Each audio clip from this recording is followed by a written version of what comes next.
Dans cette vidéo, on va corriger l'exercice 2 de la série de TD numéro 5. Donc, soit une corde fixée aux deux extrémités à une longueur de 60 cm et une densité de masse linéique de 1,8 g par mètre. Deux harmoniques consécutifs ont des fréquences respectives de 336 Hz et de 448. Alors, de quel type d'onde s'agit-il? Donc, il est clair que ici, pour répondre à cette première question, donc qui n'est pas difficile, donc une corde, on a déjà vu au cours qu'une corde fixée aux deux extrémités ne peut être que le siège d'onde stationnaire. Donc, il s'agit dans cet exercice donc des ondes stationnaires. Alors, la seconde question, quelle est la fréquence fondamentale? C'est-à-dire F1, rappelez-vous. Donc, que la fréquence au nème mode, c'était égal à nV sur 2L, c'est du court, hein. C'est égal à n fois le mode multiplié par la fréquence fondamentale. Donc ici, on va déterminer la fréquence fondamentale qui est égale à V sur 2L. Et ici, remarquez ici qu'on n'a pas la vitesse, on a la longueur, la masse linéique, mais pas de vitesse. Alors cette vitesse-là, on va la déterminer à partir de ces deux harmoniques qui sont consécutifs, hein? C'est-à-dire l'un après l'autre. Donc il y a cette fréquence-là, puis il viendra cette fréquence-là. Alors en cours, on a vu que n'importe quelle harmonique, elle est fonction de la fréquence fondamentale par cette relation-là. Par exemple ici, une fréquence qui est au nème mode, donc ça va nous donner Fn, la fréquence de ce nème mode égale à nV sur 2L. Et la fréquence suivante qui vient après ce mode-là, ça va être f de n plus 1. F de n plus 1, donc ça, il faut juste remplacer n par n plus 1. Donc ça va nous donner. Alors ici, on va exprimer le rapport. Hein, le rapport pour trouver d'abord le mode. Et à partir de mode, on va déterminer la fréquence. Et à partir de cette fréquence-là, en la divisant par le nombre du mode, donc on va trouver la fréquence fondamentale. Donc Fn de 1 sur Fn, ça va nous donner 1 plus 1 V sur 2L. Donc ici, on remplace n par 1 plus 1. Et Fn, donc c'est n fois V sur 2L. Donc ici, on va simplifier V sur 2L par V sur 2L. Donc on va avoir n plus 1 sur n. Alors d'autre part, si on compare ici nos deux fréquences qui sont mitoyennes, si vous voulez, donc ici cette fréquence-là, ça va être la plus grande et celle-ci, c'est la plus petite. Donc ici, on va considérer que cette fréquence-là, c'est Fn plus 1 et celle-ci, Fn. Donc Fn plus 1 sur Fn, donc ça va nous donner 448 Hz sur 336. En simplifiant le Hz par le Hz, donc on va avoir 448 sur 336.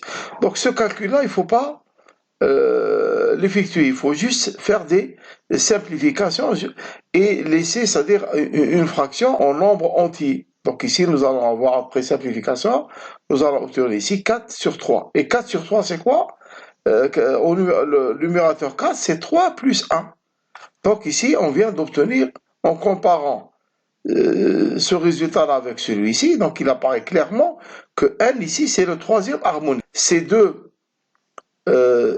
fréquences sont celles du troisième harmonique, puisque n égale à 3, et de l'harmonique n plus 1 qui est l'harmonique 4. Donc ici, il s'agit, ces deux fréquences sont celles du troisième harmonique suivi du quatrième harmonique. Voilà. Donc, à partir de ça, donc on va voir ici le résultat suivant. On peut mettre ici, on peut utiliser directement ce résultat-là. Hein. Ici, le f par exemple de 4, f de 3, ça va nous donner 3 fois f1. Alors, pour déterminer f1, ça va être f3 sur 3, ou bien f4 sur 4. Voilà. F3 sur 3, F3 sur 3, F3 sur F1, pardon, égale à 3 sur 1, égale à 3. Donc F3 sur F1, ça nous donne 3 ici, ou bien F4 sur F1, ça nous donne 4. Voilà, 4, 4. À partir de, soit à partir de cette expression-là, ou bien de celle-ci, on peut déterminer directement F1. Donc F1 ici, ça va nous donner pour la première F3 sur 3. F3 sur 3. Donc F3, elle est égale à 336 Hz, donc 336 Hz divisé par 3, ça nous donne 112 Hz. Et en utilisant l'autre expression, c'est-à-dire F1 égale à F4 sur 4, donc F4 sur 4, donc F1 c'est 448 Hz, donc divisé par 4, ça nous donne exactement le même résultat. Alors la dernière question, trouver la tension de la corde. C'est simple, hein? Donc la tension de la corde, rappelez-vous, d'abord en pensant à la tension de la corde, on va directement penser à la vitesse. Donc la vitesse c'est racine de F sur mu. Et pour trouver la tension F, donc il faut élever les deux membres de cette équation-là au carré, donc ça va nous donner F égale à V au carré mu. F égale à V au carré mu. Donc ici, on a, est-ce qu'on a le, bon, d'abord on a mu, la densité linéaire qu'on a, c'est 1,8 g par mètre, donc il nous manque donc la vitesse. Et pour trouver la vitesse, c'est simple, soit on utilise la fréquence fondamentale, soit on utilise la fréquence fondamentale, et à la fréquence fondamentale, nous avons L égale à lambda 1 sur 2. Rappelez-vous les équations du cours. Hein. L1, L égale à lambda 2 sur 2. Si vous voulez, je pourrais vous le montrer ici sur